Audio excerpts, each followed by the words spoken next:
Welcome. Thank you for joining us all at Tiller House. My name is Wes Rist. I am the Director of Education and Research here at the American Society of International Law. For those of you who don't know ASIL or are unfamiliar with us, we are a 106-year-old nonprofit organization that focuses on international information and education on international law. We work with everyone from high school students all the way up to judges and justices of every foreign judiciary, the International Court of Justice, in any way that we possibly can to help educate people on the impact of international law, the elements that are involved in our daily lives that reflect international law, and the way that those elements have an impact from a day-to-day standpoint. We are very pleased to have a wonderful event and a very timely event. Obviously, we can tell that the turnout on a very rainy, somewhat dreary day in DC is fantastic. This is an event that is sponsored by one of our interest groups. And interest groups at ASIL are places where you can collect together with lawyers or other members of ASIL that have a like interest. And this particular interest group is the Law of the Pacific Rim interest group. We're very pleased to have one of the authors of the book that's being discussed, Meredith, with us today. We don't get to see her much because she's a senior lecturer at Victoria University in Australia, or New Zealand, rather. So we're very pleased to have her with us while she's here on sabbatical. And we are excited about the talk that we're going to have today. There will be a chance, I believe, for questions from the audience at the end. So please do save your questions until close to the end period. If you are interested in more about ASIL, I would be very happy to speak with you about the society and anything that we do. And you can find me after the event anywhere around. I'll be here. So we very much look forward to a wonderful topic and a great lecture with a wonderful panel. And I hope that you'll enjoy this topic today. Thanks very much, Wes. And I am one of the co-chairs of the Law of the Pacific Rim Interest Group, and on behalf of my co-chair, Ed Sim, who couldn't be here today, we're really pleased that you could all be here and wanted to thank Wes and Sheila and Veronica and the others here at ASIL for helping us arrange this event. As Wes was saying, one of the things that led us to organize this event is the publication of this new book, the Trans-Pacific Partnership: A Quest for a 21st Century Trade Agreement. Debbie Elms, to my left, is one of the editors of the book, and she was the organizing force behind getting a group of us together to talk about the TPP early last year in Hong Kong, and the book is the product of our discussions, and everyone on this panel actually is a contributor to the book. So you'll get a flavor. The way we're going to proceed is first, Debbie Elms will speak. She is the head of the Temasek Foundation Center for Trade and Negotiations in Singapore, and she will be talking primarily about market access issues in goods and rules of origin issues, and she'll also sort of introduce the TPP for people who might not be completely familiar. Second, Tom Boyke, who's a senior fellow for Global Health, Economics, and Development at the Council on Foreign Relations, will be talking about regulatory coherence.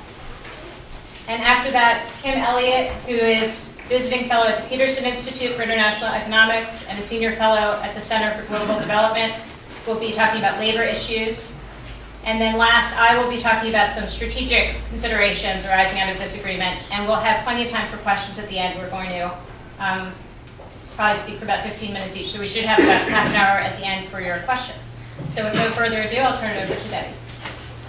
Thank you very much, Meredith, and thank you all very much for coming. We are delighted to be here. We are especially delighted to launch this book, which is somewhat long time in coming. The book came out last Monday, so it's hot off the presses. I only have one copy, so here it is. Cambridge, in its infinite wisdom, gave me one. But it gave also enough flyers for you to be able to order them. I can't say that you can order them off the US Amazon website yet. I think it's on the UK Amazon website, but not the US until next month. But you have the flyers to order them directly from Cambridge. So let me talk about what is the TPP briefly for those of you who are not following it that closely, and then I'll talk about the book project in a little bit more detail. The TPP is the 11 countries, 3 continents at diverse levels of economic development. Anytime someone mentions the TPP, they mention 2 things. So now it's 11 countries. 3 continents, diverse levels, and 21st century high quality are the 2 phrases that are attached to this agreement. The 11 countries that are participating as of next month: Australia, Brunei, Canada, Chile, Malaysia, Mexico, New Zealand, Peru, Singapore, the United States, and Vietnam. So those are the 11 countries that are participating. It is supposed to be a 21st century high quality agreement, and that is the phrase that is always attached to the TPP. Now I should note that no one has ever said that they are negotiating a low quality 19th century agreement. Okay, so no one has ever gone out and said this is our ambition. But what makes this one different? Well, we'll talk about a couple of things that make this one different, but one of the things that is supposed to make this one different is that it is supposed to have this higher level of ambition than most FTAs, than most free trade agreements. And so we found that really interesting, and we said, is that true? Is it true that this is going to be 21st century and high quality? And if it's true, what would it look like? What would a 21st century high quality trade agreement look like? There are lots of these FTAs now. There are about 400 of them or something, and particularly in Asia, where everyone signs a free trade agreement before going to bed at night. What's different about this one? So we said, let's look at that and say, in the context of the TPP, what makes this one different? There are a couple of things that make this one different. We'll talk about that in just a second. But one other thing that makes this one different is the accession clause. Now, there are other FTAs, apparently, that have an accession clause, but to my knowledge, no one's ever acceded to them. This one, though, has grown, and it's already grown. It started with 4 members in the original P4 agreement between Brunei, Chile, New Zealand, and Singapore. It grew from those 4 members to 7 members to 8 to 9 and now to 11. So it's already expanded rather rapidly since its inception. And it has aspirations of growing even larger. And I think Meredith will talk about the prospects for having the TPP grow to be bigger, as big as the 21 member economies in APEC at some point in the future, or potentially to non-APEC countries. The clause is written in such a way that it's open to all countries, not just APEC members. So you can join this agreement, which makes it different. They've had 14 formal rounds of negotiation. The last one was just 2 weeks ago now in Leesburg, Virginia. They started the formal negotiations in March of 2010, so they're about 2.5 years into negotiations on this. And as you may know, Canada and Mexico start their negotiations in the 15th round in New Zealand in December of 2012. So there will now be 11 members negotiating starting in 2012. Now the book, I will point out, because of how long it takes a book to come out through an academic press, the book does not deal with 11 members. The book is really about 9, and I think, although I'm not sure, that a lot of our comments are going to be mostly about the 9 and not about the 11, partly because none of us really know what will happen when Canada and Mexico come in, because nobody knows. Even Canada and Mexico, quite frankly, don't know what will happen when they come in because they haven't seen the text of the agreement yet. So we'll see very soon what happens when Canada and Mexico come in. Okay, so what then does 21st century high quality mean? Now the negotiators themselves have never defined what this means. So what we think it means is 3 things. We think that 21st century high quality should mean that it has substantial scope. So that means that it includes a broad range of topics, including behind-the-border measures. And I think Tom especially will talk about some of the more innovative things in the regulatory coherence discussion, which is behind-the-border stuff by definition. You're talking about regulations. It should have substantial depth with limited or no sensitivities. So it should cover everything. And it should have, part 3, a shared set of norms and commitments. And I think that you see this shared set of norms in the TPP in a couple of ways, but one way that you see it that is controversial, maybe not in the US, but outside the US, is there is no development component to the TPP. There is no 2-track TPP, there's no special differential treatment, there is just one speed TPP. If you are a poor developing country member that joins the TPP, like a Vietnam, you are expected to take on board all of the commitments of the TPP, just like the United States and Australia and Singapore and everybody else. You have slightly longer, and I mean slightly longer, They're talking 10 years is the longest timeline I've heard for anything in implementation on anything. Slightly longer for implementation, and some capacity building to be worked out at some point in the future, but that's it. So that's one of the shared norms. No development. You join, you are like everybody else. So those are the three things that we think are important in this book, in this agreement. Now, that's an interesting environment, and that's one of the reasons why these negotiations have taken so long. I mean, especially in Asia, everybody says to me, why is this taking so long? They've been at it forever. Why haven't they gotten it done yet? Well, it's difficult. I mean, there's 9 countries, soon to be 11. It's complicated. It's got substantial scope. It's supposed to have a lot of depth. It's got this shared set of norms. That's not easy to do. It's also compounded by the fact that they are linked together already by a lot of bilateral agreements. The 11 countries in the TPP have 46 bilaterals between them. So you are operating in an environment in which you already have commitments between most of the members, and some are really bound up. So Chile, for example, has agreements with, well, I have 9 out of the 10 potential partners, but I think it might actually be all of the partners with Chile. So they have agreements with everybody. So that means that Chile, in particular, is looking for something in the TPP that they do not have in the existing bilaterals, something extra, because otherwise what's the point? So that's complicated. So in addition to that, so again, we've got scope, we've got depth, we've got shared norms, we've got this high level of ambition, we've got these existing agreements. In addition to that, you have to look to the future, because you're going to have accession clause in the future, which means it has to be attractive to future members as well, both developed and developing country members. So you are negotiating not just for the current 9 or 11, but also for the future, whoever else joins the TPP.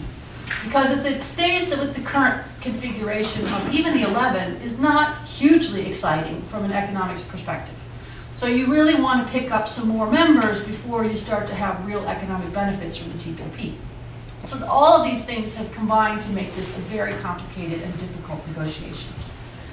Let me just take a second here and talk about the book itself. What do we do in the book? The book starts off with the origins of the TPP in part 1, and it says, where does this agreement come from? It could have come from the P4 template, the original P4 template.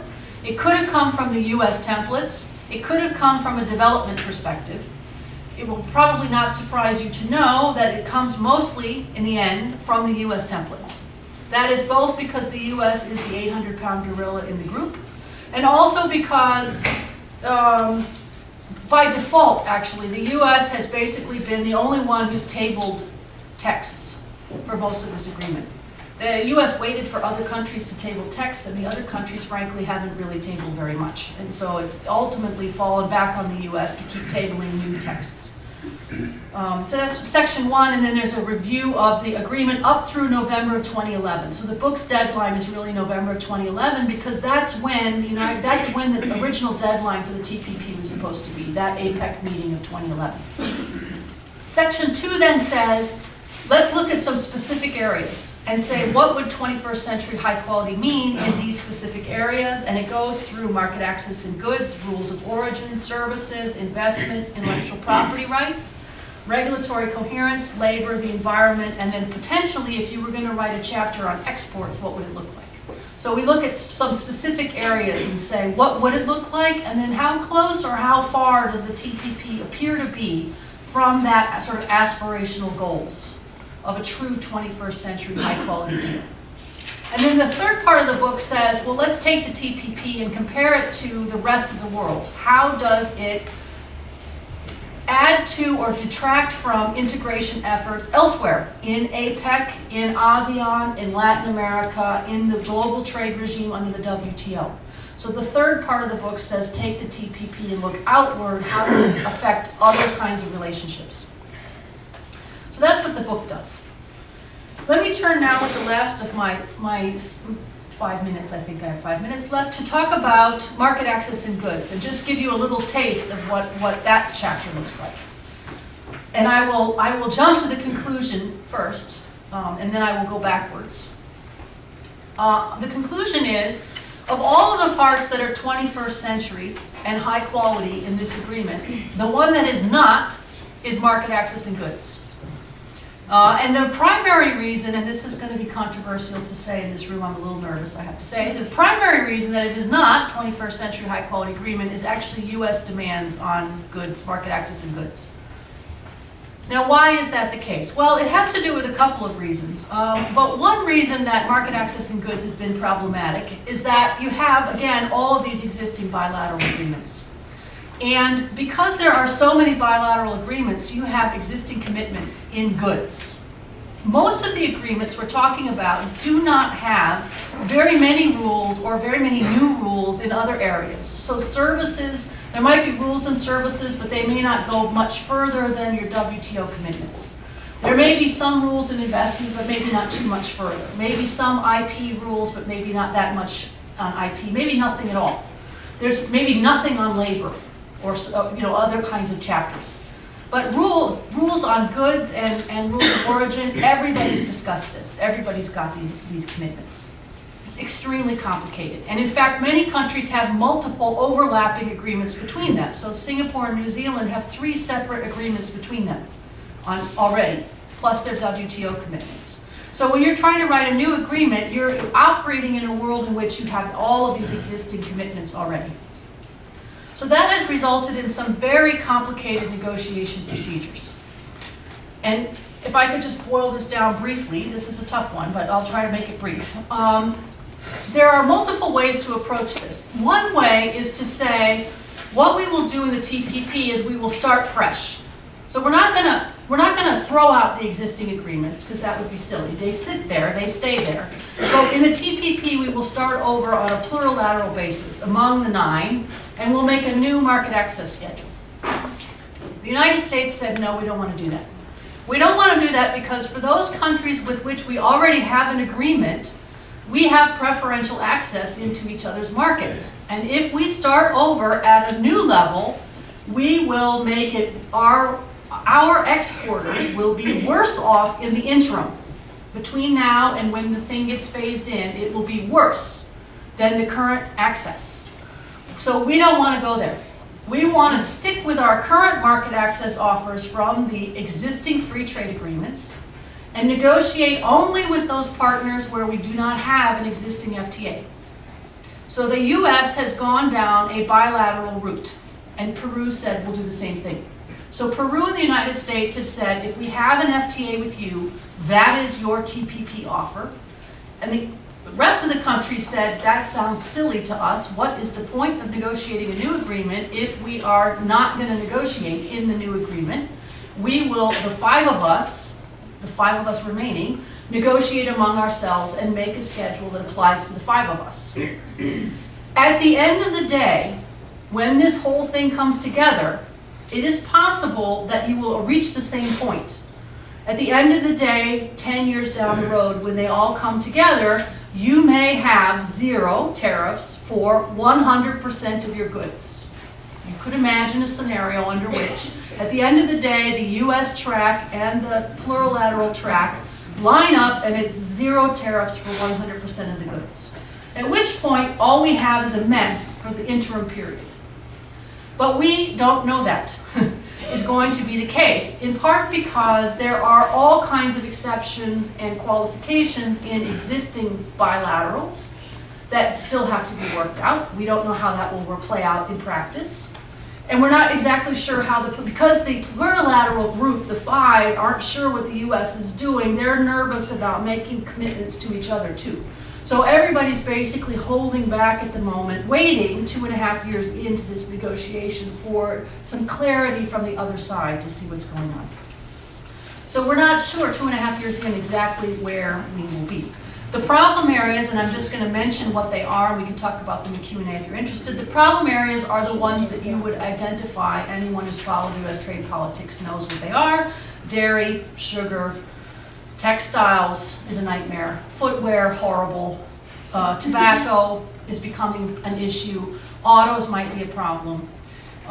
Looming on the horizon are problems with the quantitative restrictions, especially for agricultural products. There are a lot of these tariff rate quotas that are not just in WTO commitments by the US in particular, but also Australia, Canada, etc., but follow through into the bilateral agreements. And those, nobody's figured out yet what to do with those in the TPP. Should we put them in the TPP? Those are not 21st century high quality things, let me just remind you. So should they follow through into the TPP, or should we figure out some way around them? And if we figure out a way around them, then what happens to those existing agreements? So they haven't even started the conversations about those.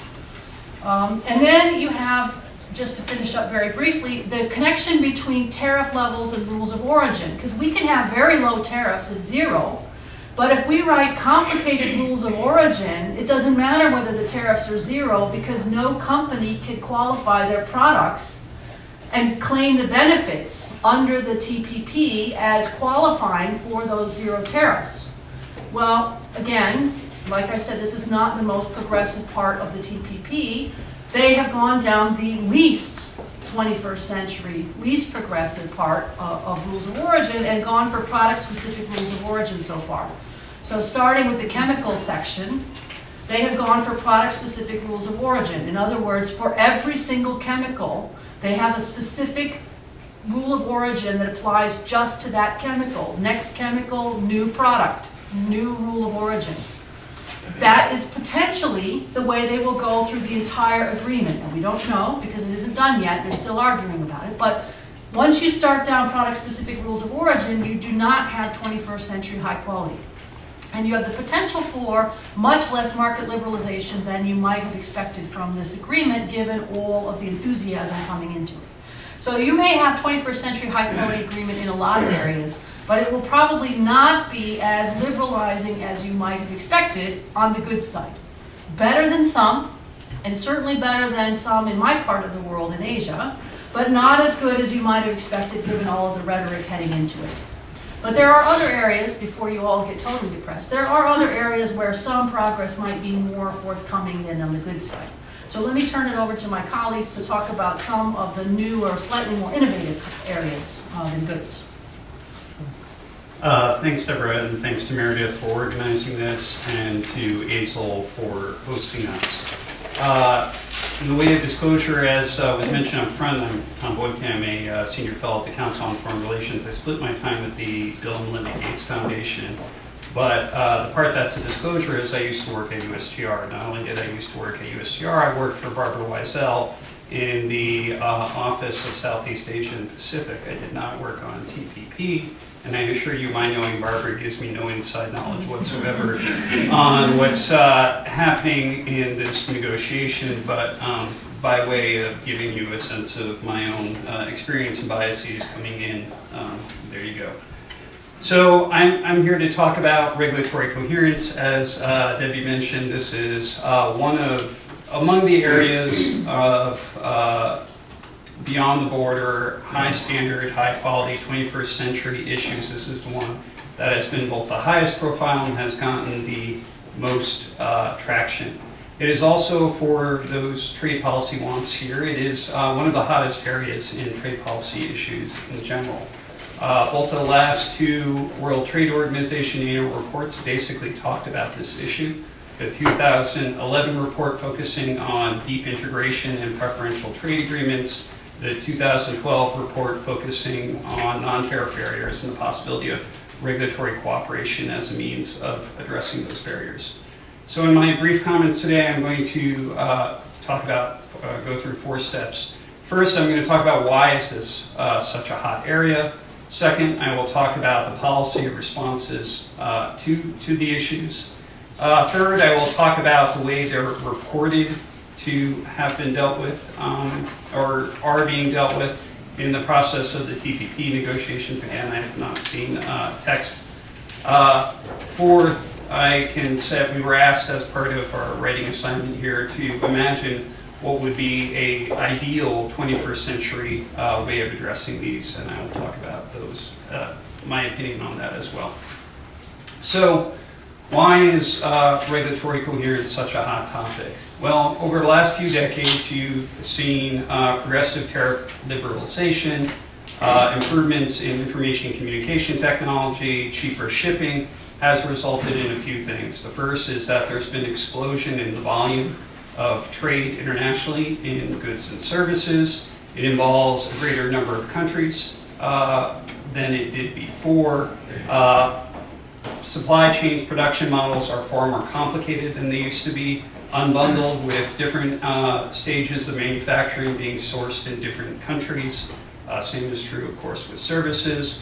It has involved less developed countries. Once Taiwan and South Korea had to build deep industrial bases in order to be able to compete in the international arena, now countries can compete by building their economies through participating through these different unbundled stages of these unbundled supply chains. So less developed economies. To give you a sense of what the scale is that we're talking about, for just the volume of goods that are regulated by the U.S. Food and Drug Administration, so we're talking about medical products, foods, agricultural goods that are not regulated by USDA, basically, they have quadrupled over the last decade. And it now involves more than 300,000 facilities in 150 different countries. Intermediate goods represent 56% of the world's trade. And in 2009, 60% of the non-fuel imports in Asia were intermediate goods. $600 billion in intermediate goods are exchanged between Asia and the US. Asia, of course, being where the bulk of these countries in the TPP are.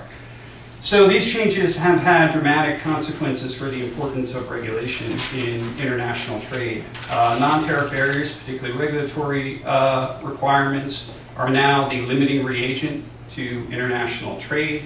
They are transaction costs in these supply chains as goods crisscross borders multiple times. Those costs add up. They're also fixed costs, unlike tariff costs, which of course those costs will go up with the volume and the value of those goods. In the regulatory case, having to adapt your good to that is a fixed cost. International trade agreements have historically been good at addressing discriminatory regulatory barriers. They have been lousy at addressing challenges that involve duplicative, burdensome, or simply heterogeneous regulatory requirements. These are, for reasons that will not be surprising, arbitration panels do not want to, generally are becoming even more reluctant to question the motives of our dispute resolution panels have become more reluctant to question the motives of governments. Advanced notification requirements under international trade agreements have been not really vigorously enforced. Obligations to adopt international standards under technical barriers of trade agreement or the SPS agreement have been, are fairly weak. So for the Obama administration, they have cited non-tariff barriers, SPS barriers, I think in particular, as the greatest challenge to the U.S. government meeting its objective of the National Import Initiative, or Export Initiative rather, of doubling U.S. exports by 2014. So how has this been addressed with? Well, there have been three policy movements to address these challenges. The first is the regulatory reform movement that dates back to deregulation efforts in the 1970s and the 1980s. The themes of this movement were centralized executive review, coordination of regulatory decision-making, priority setting, assessing the cost-effectiveness of rulemaking. This was initially controversial. It has evolved subsequently to be seen as part of regulatory practice. In the U.S., this movement is now personified or represented by the Office of Information and Regulatory Affairs, which until recently was led by Cass Sunstein. You've seen similar structures be adopted in Australia and New Zealand, have taken on similar bodies, and international institutions like the OECD and the World Bank now promote these practices as part of building good economies and a good regulatory reform movement.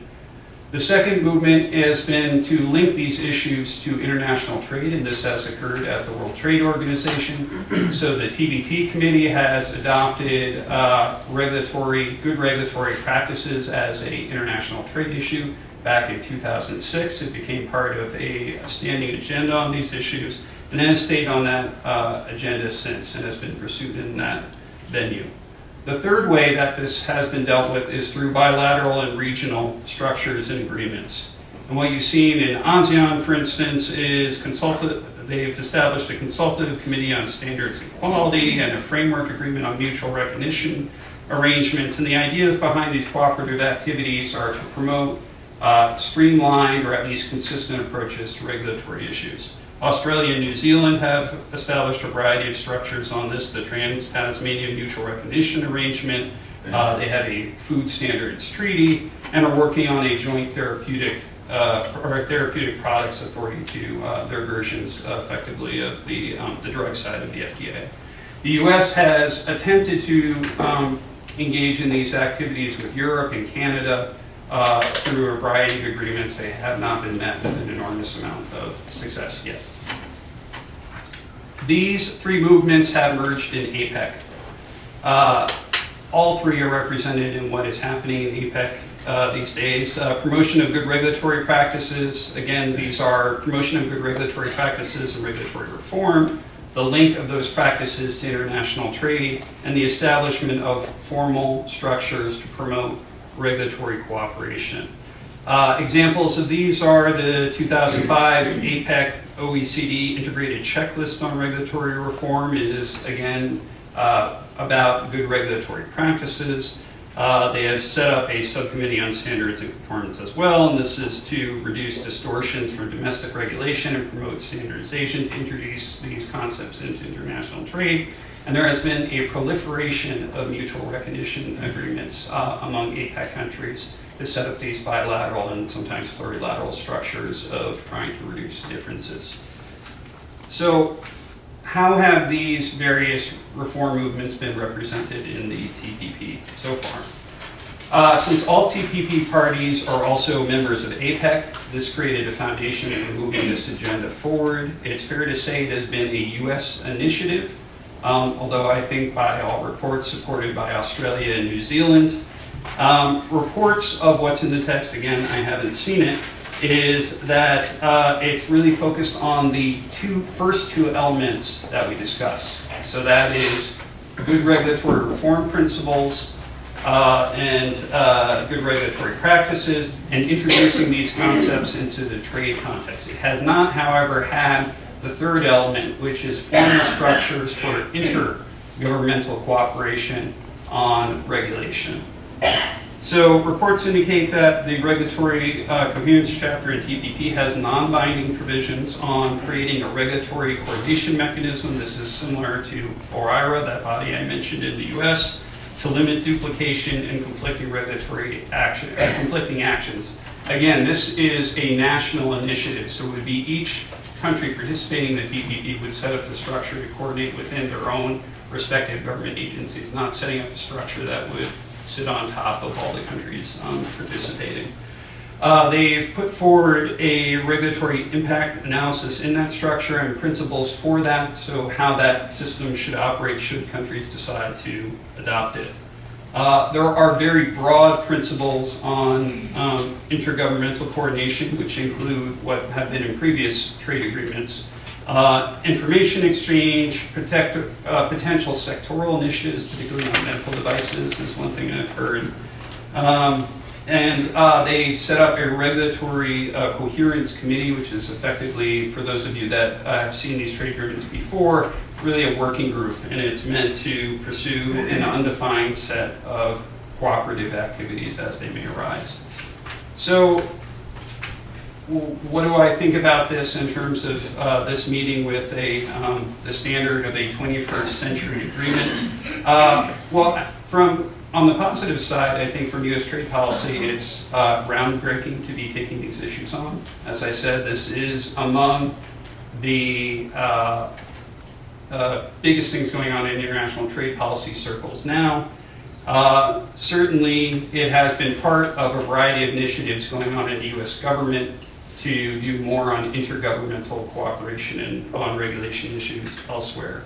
What would I do? I would in an ideal world, and of course having been through some of these negotiations myself, that's of course not the world that they operate in. But in an ideal world, what I would want to have seen is more on intergovernmental cooperation. You can have good regulatory policies emerge from a national structure, but if they remain different, it is less trade relevant from an international trade perspective. I would have put more of the emphasis on intergovernmental regulatory coherence and cooperation. I would have done that by making it more narrowly focused. Where interests overlap, the flip side of what I described about the regulatory challenges that, or the trade challenges that regulation poses to international trade, there's a flip side to that, which basically, as you've had more countries, less developed countries, greater volume. I mentioned the statistics for FDA. Of course, FDA has to oversee that somehow.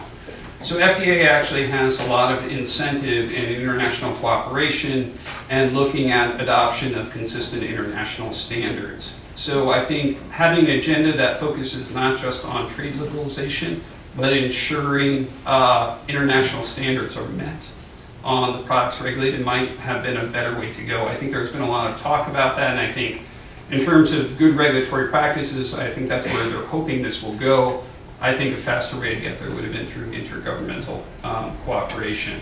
You can do that by consulting up front with those regulatory authorities about what they want, what areas, instead of bringing them in a little bit later in the process, consult them up front about the areas in which they would want to focus on intergovernmental cooperation, adoption of international standards.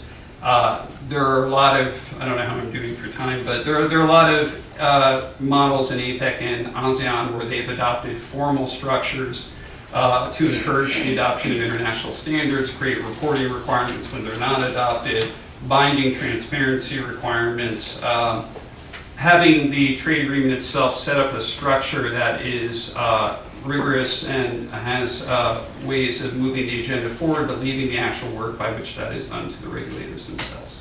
So that's what I would say there is, would be have been a more ideal approach to this. Good afternoon. Let me add my thanks to Debbie and Meredith for organizing the event, to ASIL for hosting, and to all of you for coming out on a rainy afternoon. So I'm here to talk about the labor chapter, which I contributed to the volume. And I'm going to do it in two parts. One starting with the importance of the labor chapter in the TPP process. And then secondly, what do we know about where the negotiations stand and what the key issues are. I'll probably say less about what a 21st century high quality trade agreement would look like.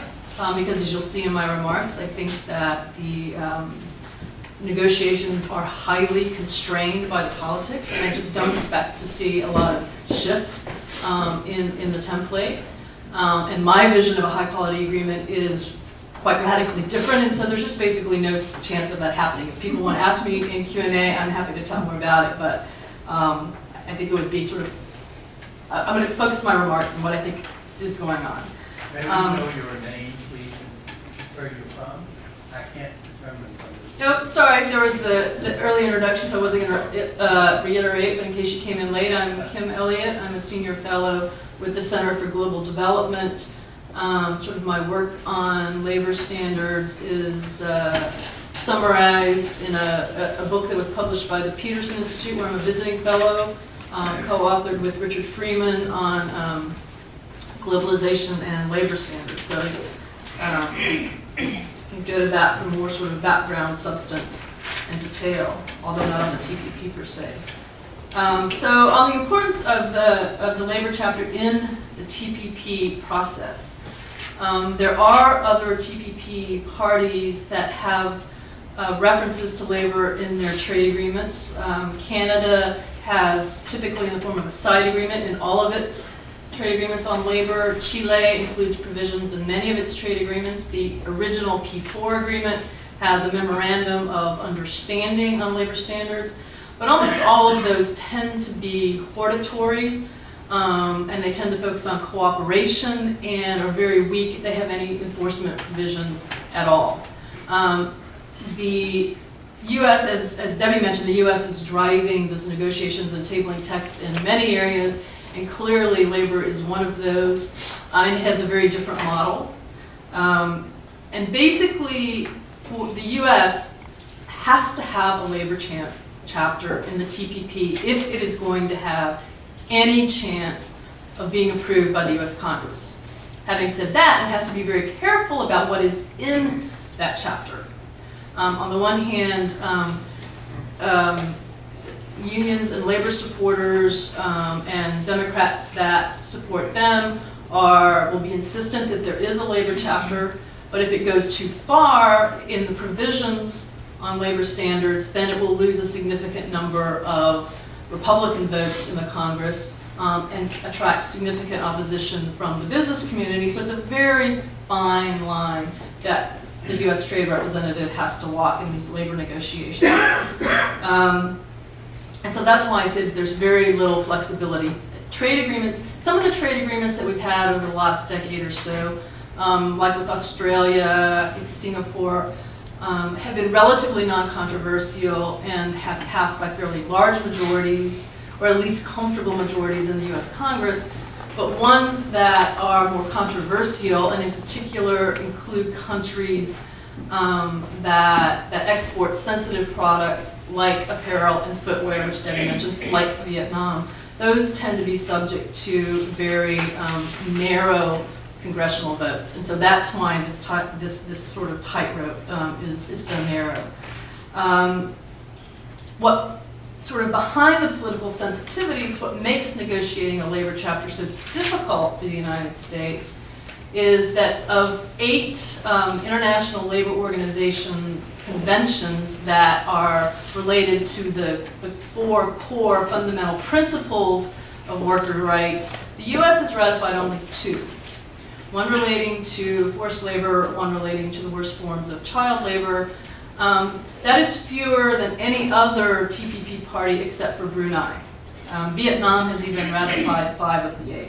So that makes it difficult. So the core issue here is that Republicans in the business community do not want to see labor standards that relate to those conventions that we have not ratified being included in a legally binding enforceable trade agreement, because that in essence would open the door that the U.S. might then be subject to the legally binding provisions of these conventions that have not been ratified separately by the U.S. Congress.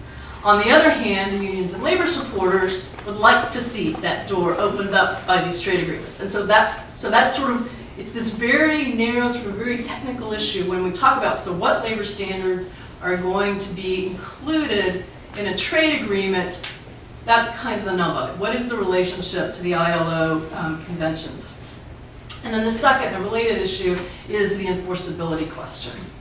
And basically, sort of the foundation for the TPP negotiations, the U.S. Has had a labor chapter in every trade agreement, has had provisions related to the labor in every trade agreement since the North American Free Trade Agreement with Canada and Mexico. Although it was a side agreement in that case, it's been in the core text of agreement since then. It has evolved over time in what the standards are and in how they are enforced. Sort of the current baseline is an agreement that was reached between the Bush administration and the Democratic majority in Congress in May 2007, normally referred to as the May 10 agreement. That was then applied to the then pending agreements with Peru, Colombia, Panama, and Korea. That agreement made 2 big changes to the previous U.S. labor template. One was to make the labor chapter enforceable under the same dispute settlement process as the rest of the trade agreement, whereas previously it had separate and different provisions relating to enforcement. The second and key change was previously what was enforceable under the labor chapter was that countries should enforce their own laws, and they should strive to ensure that those laws were consistent with international norms. And again, just to put out the 4 core standards as recognized by the International Labor Organization, they're freedom of association and the right to collective bargaining, freedom from forced labor, freedom from child labor, and non-discrimination. So those are the 4 core areas that we're talking about.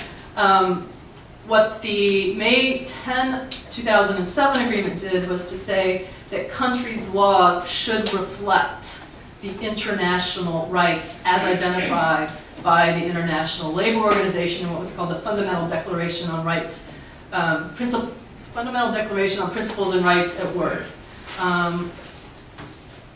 But then there's a footnote saying that the definition of those rights does not refer to the conventions. So again, trying to thread this needle, but on the one hand, countries should not just enforce their own laws, but those laws now, in a legally binding way under the provisions of these trade agreements, should reflect those international principles, but they're not the conventions, and so what does that mean?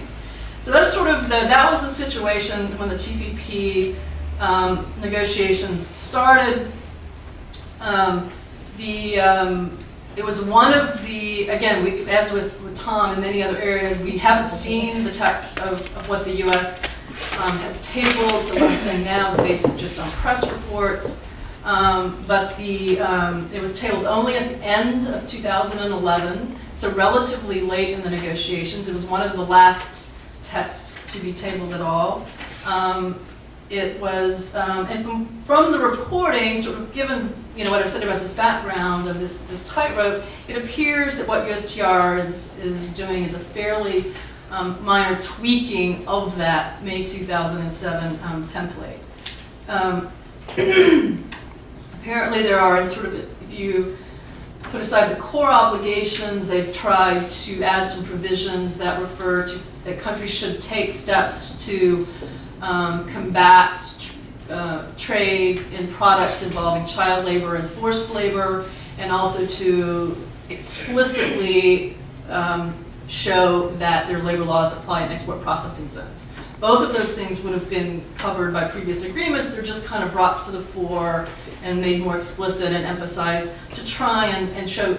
They've also done some strengthening of some of the procedural requirements so that actions under the dispute settlement, if a complaint is brought, have deadlines and action forcing kinds of events. So they've tried to sort of beef up the process and to add this language to make the agreement look stronger. But in terms of the core obligations, they're basically the same as what we saw in May 2007.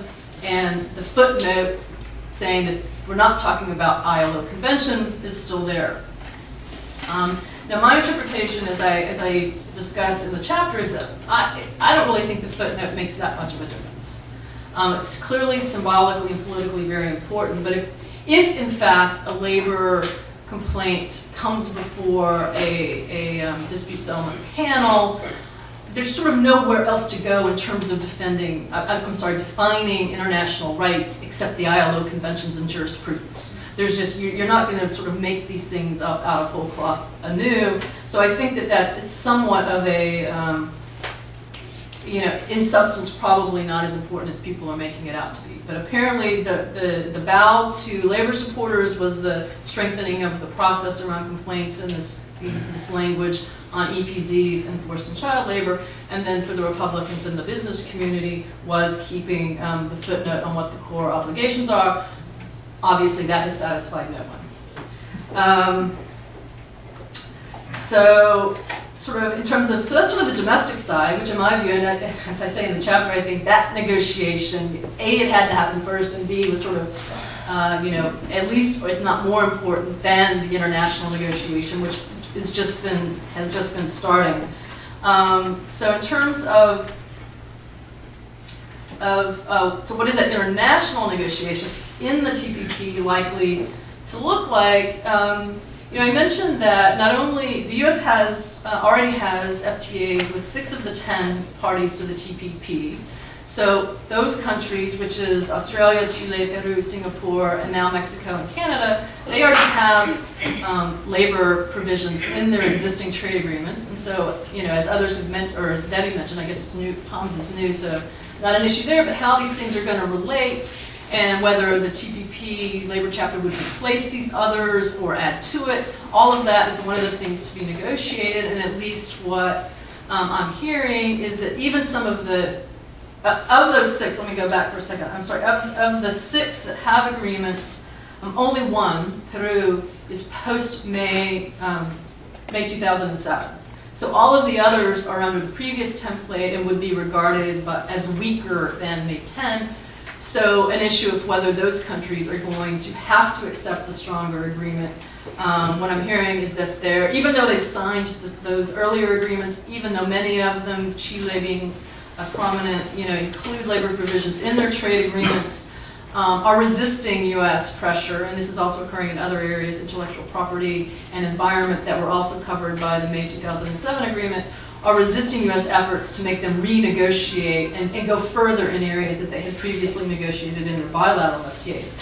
So that's going to be one issue that has to be worked out. And then the second one is, what about the countries where the U.S. does not have free trade agreements? And there, so you have Brunei, Malaysia, New Zealand, and Vietnam. I assume that New Zealand won't be a huge problem to negotiate a labor chapter with. But both, in terms of what their actual labor laws are, as I mentioned, Vietnam right now does not allow independent unions. It has been working on a labor law reform, but right now it is, even though it has ratified five of the 8, it has not ratified the ILO Conventions on Freedom of Association, and its current laws are clearly not in compliance. And so that's going to be a big issue, how to deal with. Brunei has ratified, as I mentioned, only 2 of the 8, and also has some problems with its labor laws.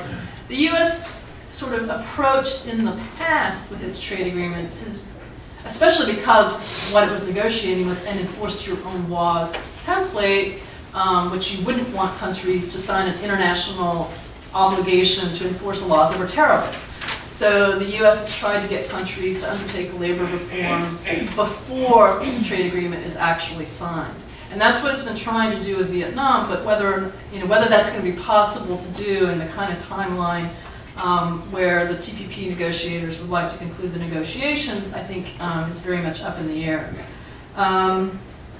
And then you have finally, as Debbie said, we don't know what's going to happen with Canada and Mexico, but I think that it could complicate the negotiations on the labor chapter even more. Canada, because even though it includes labor provisions in all of its agreements, has a very different template. So it might choose to put its sort of approach to labor provisions out there as an alternative to the U.S. approach, which I think would probably attract a lot of support from other TPP parties. And with respect to Mexico, there are 2 elements. One is it was vociferously opposed and had to really be drug kicking and screaming to accept the side agreement on labor as part of the NAFTA agreement, as something that was necessary through Congress. And so I suspect it will strongly resist having to take on new and stronger obligations. It is also right now doing its own labor law reform, which, without myself commenting on the substance because I haven't studied it, at least many union and labor supporters think is a step backwards. And so that is going to be how that interacts, I think, with these negotiations is also going to be a complicating factor. So just to conclude, it's a chapter that I think there will have to be a labor chapter. I think it will not be able to depart significantly from the May 2007 template if there's going to be congressional approval, and this will be one of the issues amongst many probably that will have to be resolved ultimately at the political level at the very end of the negotiations. Thank you. Sorry. Thanks, Kim. For those who came in late, I'm Meredith Lewis. My bio is on your chair. I'm going to be taking us more big picture now and talk about some strategic implications of the agreement, and my remarks are drawn partly from my chapter in the book and partly from an article I published last year called The Trans-Pacific Partnership, New Paradigm, or Wolf in Sheep's Clothing, which I can tell you more about later if you're interested. So first, I think it's useful just to revert back to the P4, which you've heard mentioned a couple of times. This is an agreement that came into effect in 2006 between New Zealand, Brunei, Singapore, and Chile. And if you think about those countries, you'll realize they're not near each other, and they don't have a lot of synergies amongst them. They're small economies. They don't have a lot of trade between them. Why on earth did they form a trade agreement? Well, the answer is they were trying to create a high standards 21st century agreement. What they wanted to do more specifically, though, was to create an agreement that could serve as a model for an ultimate free trade agreement of the Asia Pacific. Okay, this is an idea that has been bandied about in APEC for many years, but without really a push to get it going, and these countries thought, well, let's make a start and come up with an agreement that we think would be the model for such an agreement, and let's make it open for other countries to join in. So it had one of these open accession provisions. And so that agreement does not have so much in the way of behind the border and lots of chapters that are not directly related to trade, but the trade in goods, for example, is pretty clean. You know, tariffs go to zero on everything. It's pretty comprehensive. So it entered into force, and the agreement provided that 2 years after entering into force, there would be further negotiations on financial services and investment. And the agreement sat, and no one started pounding at the door saying, let us join. But in 2008, when these negotiations were to commence on financial services and investment, the US said, hey, we'd like to come observe your negotiations, and if we want to participate, and if we like what we see, then we want to get involved. And that's what led to Australia saying, hey, us too, Peru, and so on, and how we built up to the 9. Now, technically, the TPP itself is going to be a new agreement. It's not formally an expansion of the P4. The P4 exists as a separate agreement, but this is the genesis, okay? Now, when this happened, I thought, this is brilliant. The US is doing something really smart. And why is this smart? Why should the US join a free trade agreement with this hodgepodge of countries? It already had FTAs with Chile and Singapore and Australia and Peru. So that's not a driver. New Zealand had been begging for an FTA with the US for the past 30 years, and the US has always said no. So that's not the driver. So it must be Brunei. Well, that must not be it either. So there must be something else going on here, and there is. It's the strategic possibilities of the agreement, the expansion potential, okay? So for the US, here's an opportunity to put itself right in the middle of a big Asian integration economic agreement. And as I mentioned, there has been a lot of talk over the years about having a free trade agreement of the Asia Pacific, but all of these other models, all of these other ideas have a number of things in common. We have ASEAN as a hub, as an idea, so having ASEAN plus 3, which would be ASEAN plus China, Japan, and Korea, and that being the basis for a free trade agreement of the Asia Pacific. There's also an idea of ASEAN plus 6, which is now starting to be under negotiation, which is the plus 3, but also with India, Australia, and New Zealand. Another possibility is to have an East Asian FTA as the hub, which would be China, Japan, and Korea. So what do those all have in common? They all have China, and none of them has the US, right? So you look at the TPP, or the P4 as it then was, and the light bulb goes off. Kudos to whoever at USTR realized this. And you say, wow, well, maybe we can get into this, and we can be a part of whatever this big Asian integration agreement, whether it becomes an FTAP or not, we can get in there. So I think that was really smart and a good plan. But what I want to sort of focus on today is whether the approach that's being taken in the negotiations is completely consistent with that objective. Okay, so I'm assuming that the objective of USTR was not to get that coveted FTA with Brunei, but instead to build something bigger than the 9 or even the 11 with these strategic objectives in mind. Now, if that's your goal, what do you want to have your agreement look like? You want your agreement to be one that other economies are going to join onto. Because you're not going to get an FTAP if you don't have Japan, China, or Korea in it, right? Maybe you can get away with not having China, but you can't not have Japan or Korea, right? This is not an Asia-Pacific agreement with none of the big 3 economies of Asia in it. You need other countries in there. Well, it strikes me that if you look at the agreement, some of the things that have been raised today, particularly by Debbie, I'm not sure whether everything that's being done is completely coherent if you have the goal of creating this larger agreement. I'll just give you a few examples. One is with respect to the market access schedule, as Debbie was alluding to. Now, I understand that for political reasons, it's easier to stick with all the bilaterals, okay? That's easier. What they did in the P4 where they just said, tariffs go to zero on everything, that was nice for those countries, but for these countries, that creates some difficulties, right? The US has an FTA, for example, with Australia. Sugar is carved out of that agreement. So right now, the US is giving no market access on sugar to Australia at all, none. Okay? So if you create a unified market access schedule in the TPP, suddenly the US has to give market access to Australia for sugar in exchange for what? Right? And so the US sugar industry certainly doesn't like that. It's easier to just say, well, we won't do that. We'll just stick with what we have. Well, it's easier, but if your goal is get other countries in, would you rather have them have to negotiate 11 new market access schedules? Or just see what the one schedule is, right? See what the tariff is. There's one rate. You know, the US has one rate for sugar. It's zero. That's what applies to everyone. There's one rate for this. That's what it is. It applies to everyone. It's a lot easier to join one market access schedule than to have to negotiate market access with every single partner, right? Similarly, rules of origin.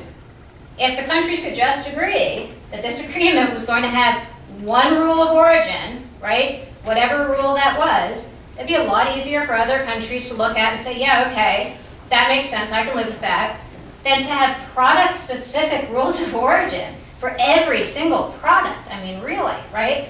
And not only is it for every single product, but there's a lot of devious stuff going on with those product-specific rules of origin. And I'll just give two examples. One is with respect to textiles, and I should give the caveat that I have no inside knowledge. I have no idea what's really in these texts. I just know what I hear. But my understanding is, it's been in the news, that the US is pushing a yarn forward rule for textiles, which means that for Vietnam, for example, if Vietnam makes clothes using cotton that comes from China, it's not a product of Vietnam. Okay, if it's yarn forward, it means it's not a product of that country unless the yarn forward came from that country. Now, as an aside, why we would have a rule that would favor China over Vietnam when we're trying to enter a free trade agreement with Vietnam, I'm not sure. But at a minimum, this is going to be very irritating for Vietnam, and they're not very happy about this in the negotiation. Similarly, I've heard that the US is pushing a higher local content requirement for auto parts. Well, that's going to create problems for Mexico and potentially other partners. And so both of these, I think, are examples of things that may be sensible in the context of a bilateral negotiation where you're just trying to get as much out as you can, but I think they undermine the bigger goal of trying to achieve this broader agreement where you want more countries to buy in. A couple of other examples. One is intellectual property. There are leaked texts on intellectual property. The chapter seems to go well beyond TRIPS, so it's sort of TRIPS plus. And this is causing problems not just with the developing country partners in the negotiation, but the developed country partners. Australia, which already has an FTA with the US, doesn't want to agree to any more. New Zealand really doesn't want to agree to these provisions due to its public health system. Chile has threatened to walk away from the negotiations as a result of this. Now, how are these provisions going to attract other Asia-Pacific economies, particularly the developing countries? Why would they want to join this, right? And what we have to keep in mind is it's not a matter for these other economies of, do we join the TPP or be shut out? Well, they can always join ASEAN Plus 6. I mean, they can always join that cluster, right? There are competing clusters out there. And undoubtedly, many countries will participate in multiple ones of them. These will proceed on somewhat parallel tracks. But if your goal is, we want this agreement to be the one that gets Korea in, that gets Japan in, that gets Thailand in, that gets these countries in, I just have some concerns that the approach, which seems to be led by the US and opposed by some of the other players, is somewhat counterproductive to that bigger picture goal. And I understand there are political considerations, and you can't always just say, well, fine, we'll just go to zero and everything. But I do see somewhat of a tension between what I perceive to be the US's approach and some of the positions taken in the negotiations. But I'll be very interested in your comments. So I think I'll just stop short and we'll open it up for questions. We have a microphone up here, so maybe someone can help us out with that.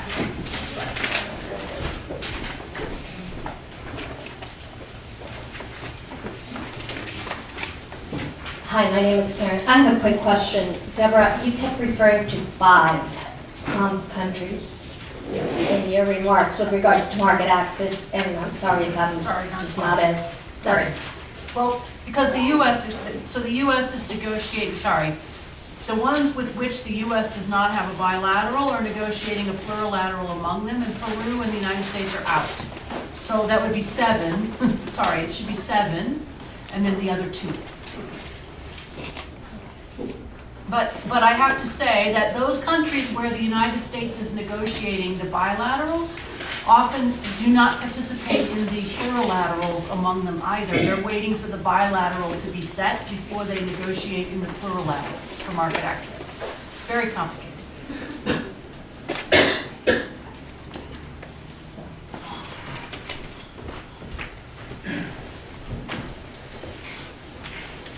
David Gantz from the University of Arizona. Just a question, I guess mostly for Meredith, but maybe the others as well.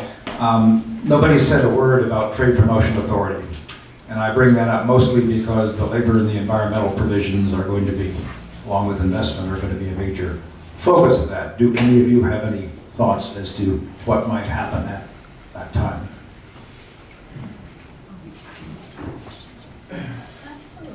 I'll just say, it's obviously an issue that, from what I can see, USTR has tried to be proactive with respect to its lack of TPA and has done huge amounts of consultations as if it already had TPA. It's sort of doing what's required in terms of consulting.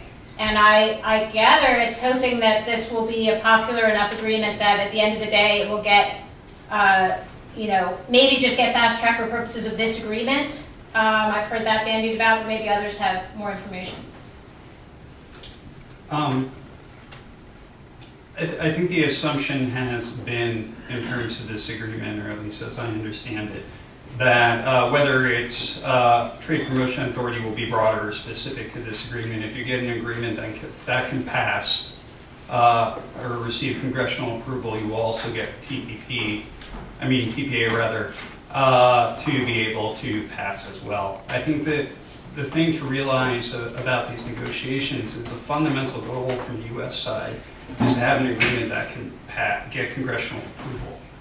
So all the other discussions about what should be the goal, I think, are completely valid, but the challenge is in these negotiations are effectively a 4-dimensional negotiation of USTR with all the interagency partners, USTR with the broader community, civil society and industry included, USTR with Congress, and then USTR with its trading partners. And the reality of that is issues I thought Kim did a very nice job of explaining the labor context of this. Issues that have been heavily litigated, there's extreme reluctance to reopen them because after you've made it through that 4-dimensional negotiation on a variety of times, it's difficult to reopen those issues again. So I think from their perspective, if they can, again, not speaking with any inside knowledge, my understanding is they're assuming that TPA will be there if the agreement is. Can I just say, though, that I find it, I can't really think of the word exactly, but I have to say it's not the United States alone that has this 4-dimensional problem. Every other country in the TPP has similar constraints that they operate in. Maybe not quite as strong, i.e. the lobbies are different here from the lobbies in some of the other countries, but it is peculiar to me how the United States often acts in the TPP as though it's the only one that operates within certain constraints and parameters, and that is certainly not the case. And I have to say, one of the things that is very striking is the extent to which other countries in the TPP are starting to lose patience with the U.S., where they see the U.S.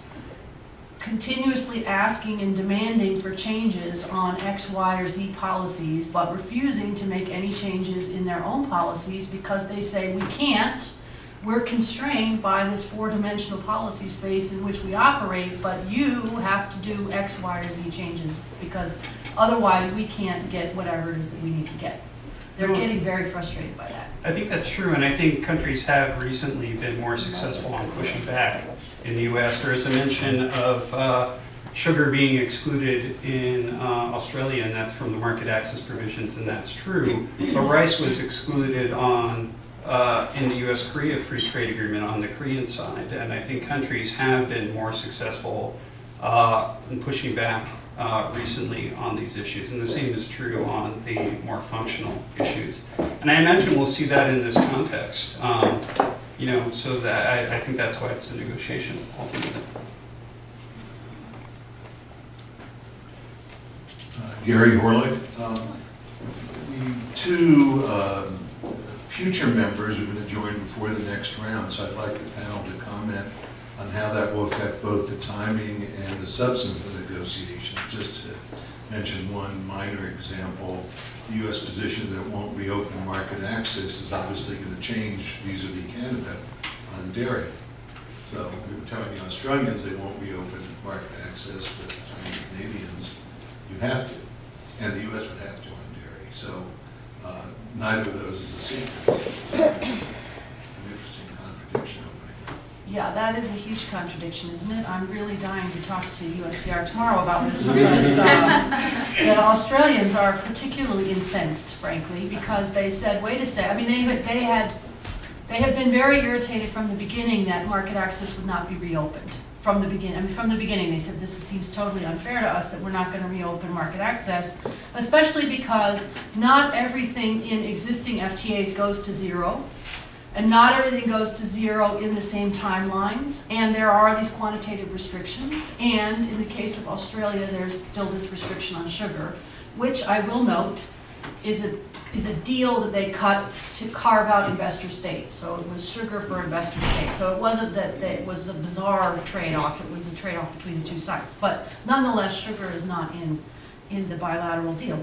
So Australia had, I think, finally come to terms with the fact that they could not reopen their market access, and they were, I think, more or less comfortable with that until invited Canada and Mexico to join, and the United States promptly announced that it would renegotiate with Canada, but not with Mexico.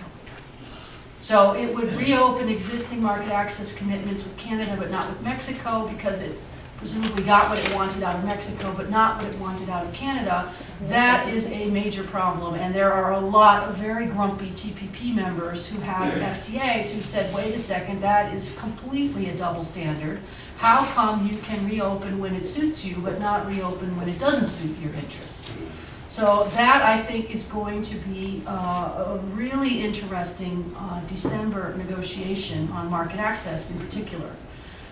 We will see how much the addition of Canada and Mexico changes. The other thing that happened is that, you know, when Canada and Mexico joined, they joined under the understanding that they would not reopen any closed deals or any existing deals. And they both said fine, and as soon as they said fine, Mexico then said, okay, we're in great, we renege on that promise. We're going to reopen whatever we feel like reopening because we don't want to be committed to whatever's been closed, especially when the whole deal hasn't been closed. So we don't know. And I think, again, neither does Canada, neither does Mexico, and neither do any of the other TPP9 know what will happen once they join. I think you're going to lose some momentum, probably. My guess is you're going to lose a little momentum because it's going to take a while to get everybody back up to speed again on what do we have in these texts, why do we have it, what was our thought process behind it, what were we thinking, why did we exclude this, include that, you know, that kind of thing. Is going to take, I would think, 1 to 2 rounds at least just to get them back onto track, and then regain some forward momentum, plus the U.S. elections, you know, so I don't think there's going to be a lot of forward momentum over the next 2 rounds. But I'm not sure that anyone knows how slow or fast it will go because they haven't come in and they haven't seen the texts. Because of the 90-day rule, they weren't even allowed to see the text until, I think, the middle of this month, right? It's the first time that they will have been allowed to see the text.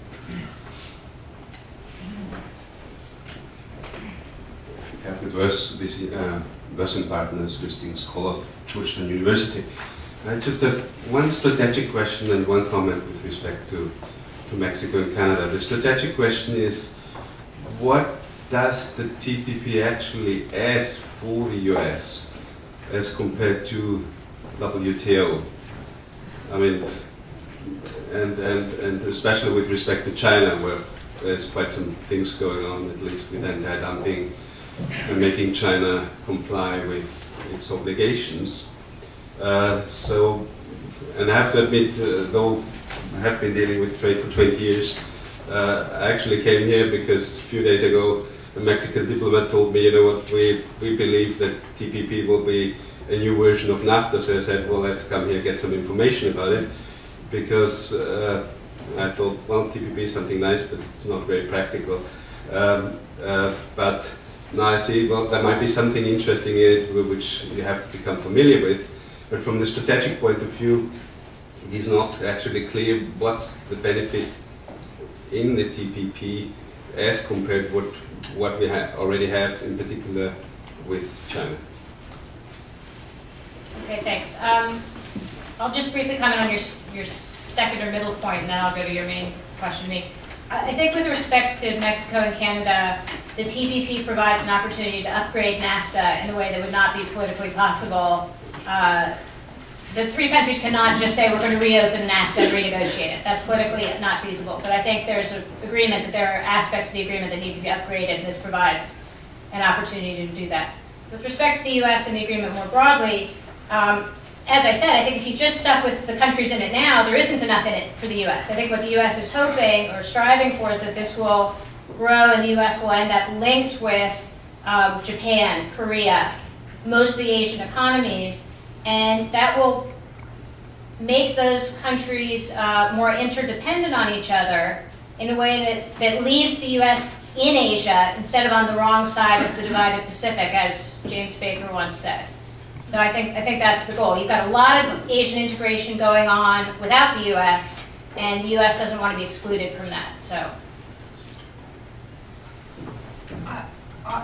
Vis-a-vis the WTO, I was just in Geneva for the WTO, and there was a lot of interest in the TPP in Geneva at the WTO, and the fear there, of course, is that the WTO itself becomes irrelevant and other institutions take over, and that the TPP could be one of them. Why? Because it does do a lot of things that the WTO does not do. So it picks up a lot of the discussions and moves it forward and is WTO plus in so many other areas, and is not only WTO plus in some areas, it's WTO, it doesn't even exist yet in other areas, you know, so like regulatory coherence stuff, like labor and so forth. So the WTO is watching this very carefully, and other WTO members are watching this very carefully because they would like to know what does it mean for the WTO implications backwards, and then is there anything that can be picked up from the TPP and transported back into the WTO and spread to other members?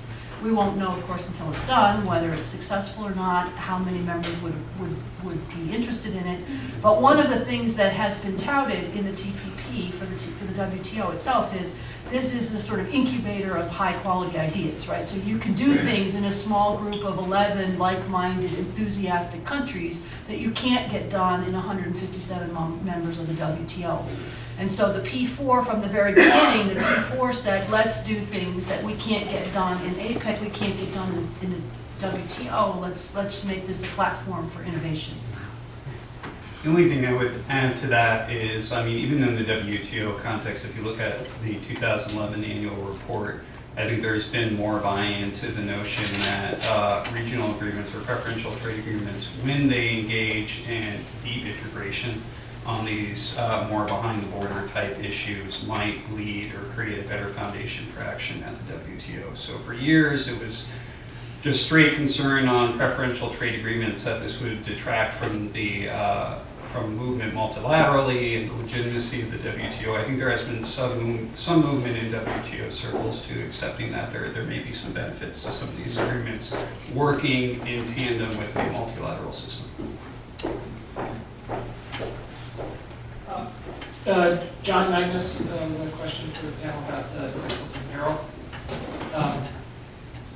True that we're not on a 21st century path there, that the offer the United States has put forward so far is one that after some considerable delay would give a tax cut to 0% of what Vietnam is currently exporting.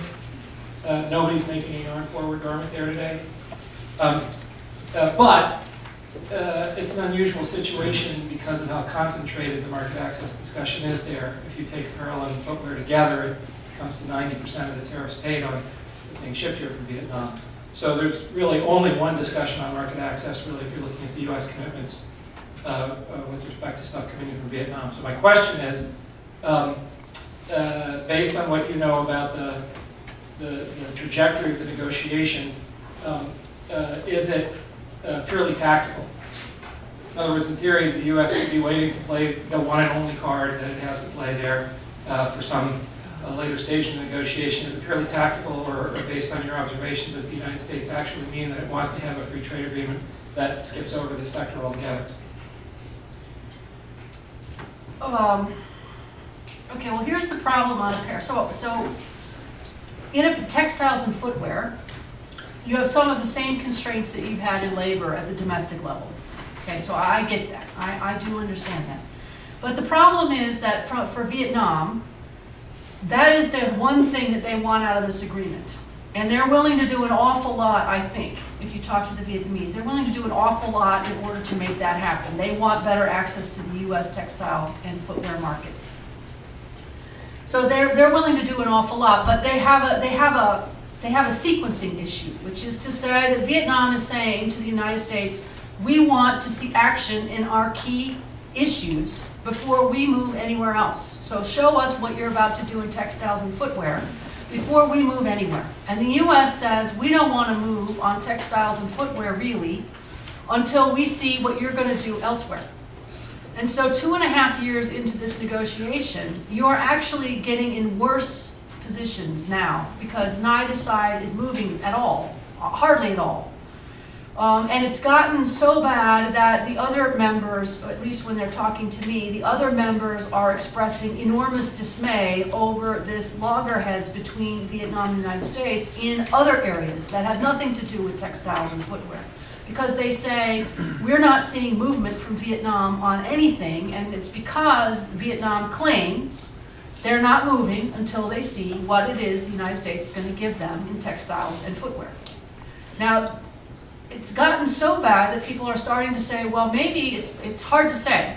It could be that Vietnam's just not interested in moving, i.e. they're really not that committed to the whole thing. And even if the United States suddenly said tomorrow, we open the market fully to Vietnam, 0 in 10 years, in you go, fantastic, Vietnam would still say never mind. But it hasn't been tried, so we don't know. But I have to say, it's becoming a concern, especially among other countries who are watching these negotiations because they don't see a lot of movement. And it's tied to the textile and footwear provisions, which are, again, I would say, not 21st century and not high quality. The only thing I would add to that is, you know, a lot of this will come down to on sensitive issues. I mean, textiles and footwear, as you probably know, the issue, of course, is that a lot of those industries are based in politically sensitive states, particularly in this election. So that has, I think, hindered some progress, but a lot of this is going to boil down to how much political capital does the president personally want to put into moving TPP forward. Now, that may be true to get the agreement passed in general. But a lot of these very difficult issues, you know, my perspective on free trade is to some degree you have to be somewhat of an evangelist to move this forward. The issues are just, political issues are terrible. You really need to be somebody who sees free trade as a key component to the road to prosperity and peace, and both for the United States and its partners, and you need to be able to spend political capital to do that. I think right now we haven't seen a lot of that on TPP, which is why I think some people are worried ultimately it may not move forward despite all the hard work that's going on now, and it will be interesting to see as we get closer. But I think on a lot of these issues, it may be a question of how much is the White House going to push back on the various industries and forces involved on these difficult issues in order to get this done.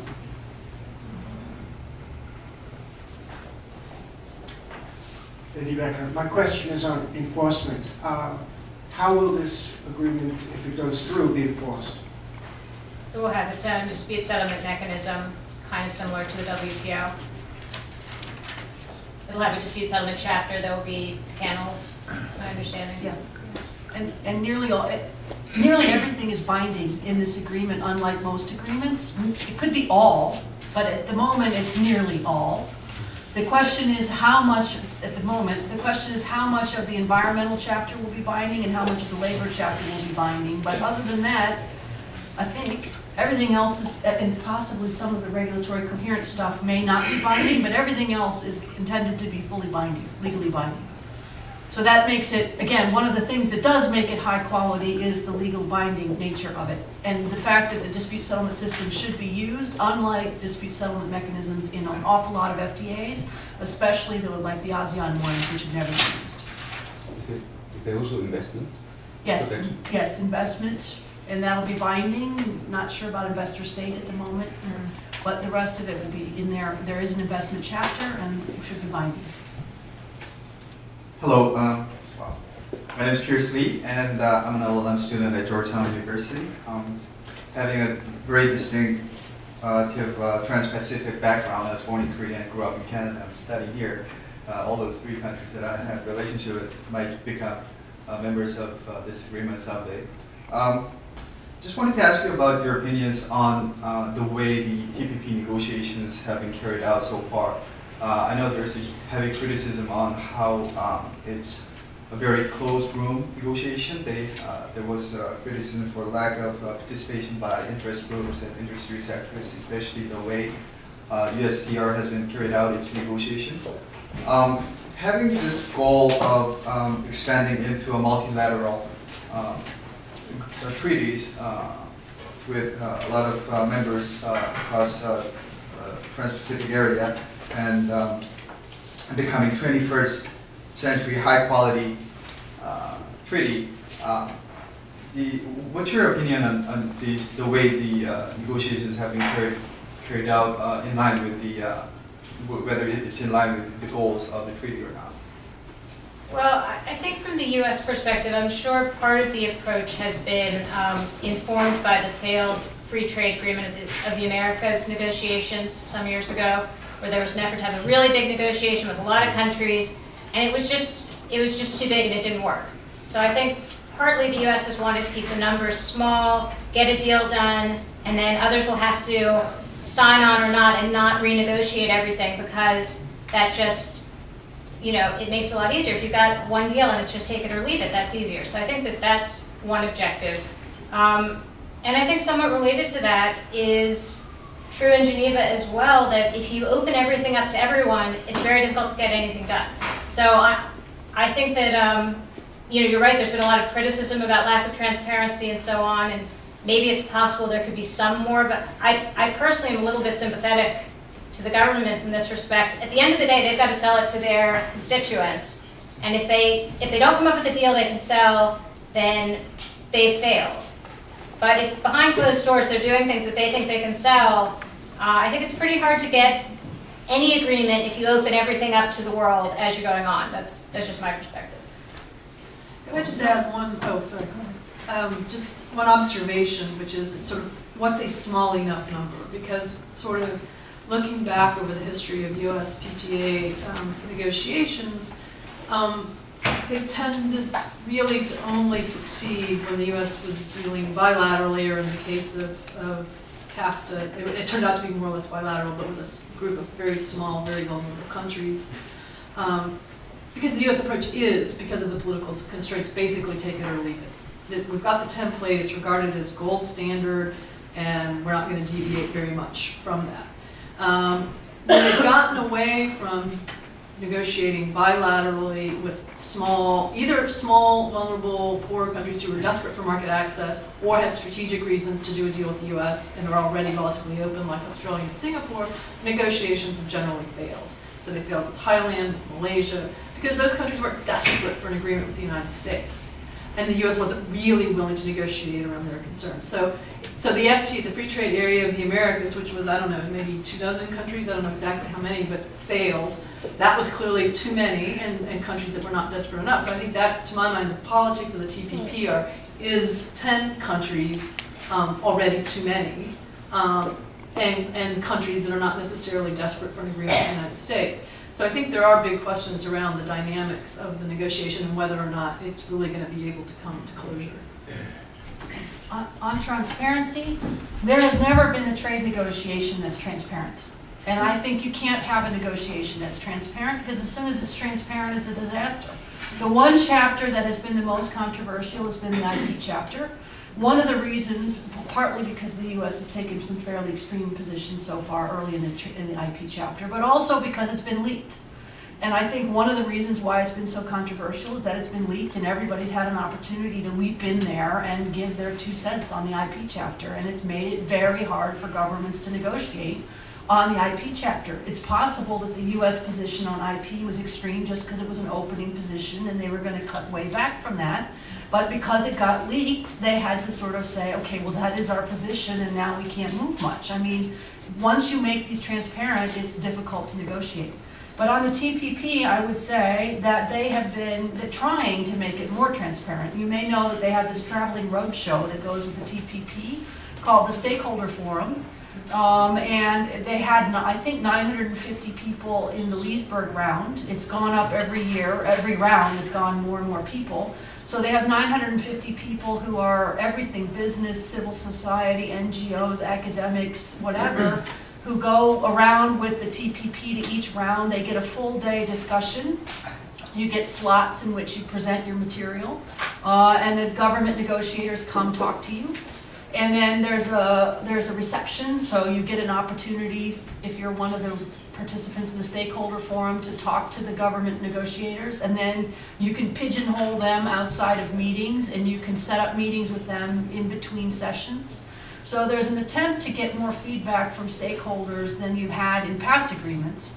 May not be ideal. It still is unfair. I have to say it's still unfair, because if you are a poor telecommunications company in Brunei, you have a whole lot less access than Google has, because Google's been at every single one of the last 14 of these stakeholder meetings. But that's the way life goes. I mean, it's sort of unfair, and there you are. But at least they're making an attempt to reach out to a larger group of people than most trade agreements have tried. The only thing I would add to that in terms of perspective is that any international negotiation that the U.S. engages on agreement tend to be classified. So that's true in the environmental area, that's going to be true in nuclear security, any variety. What's happening on trade negotiations isn't unusual. It's just that the level of stakeholder attention to the ongoing nature of those agreements has been a lot higher, so this has been brought into sharp relief. I think all the political and strategic reasons are also true, but general communications, cables, things moving back and forth, they all tend to be classified, and that's not unusual in this context. So it's not any particular attempt to hide the ball specifically on TPP or hide the ball on trade. Many of these other agreements also have dramatic consequences for the United States and its citizens, but they are still not necessarily open throughout to the public, the drafts exchange between parties. I really agree on the access point. One of the major challenges, of course, is that it's a small agency, and by far the overwhelming amount of people you hear are government relations folks from large U.S. corporations. It takes active effort on behalf of USTR and the negotiators, typically to reach out to a broader selection of civil society, because there's certainly a portion that shows, but many don't. And trying to get an agreement that reflects the broader concern is a real problem, but I think this is an issue that has broader ramifications for our government. I'm afraid we're out of time, so we can maybe continue the discussion more informally after we formally close. But thank you all so much for coming, and thanks to the other panelists for participating.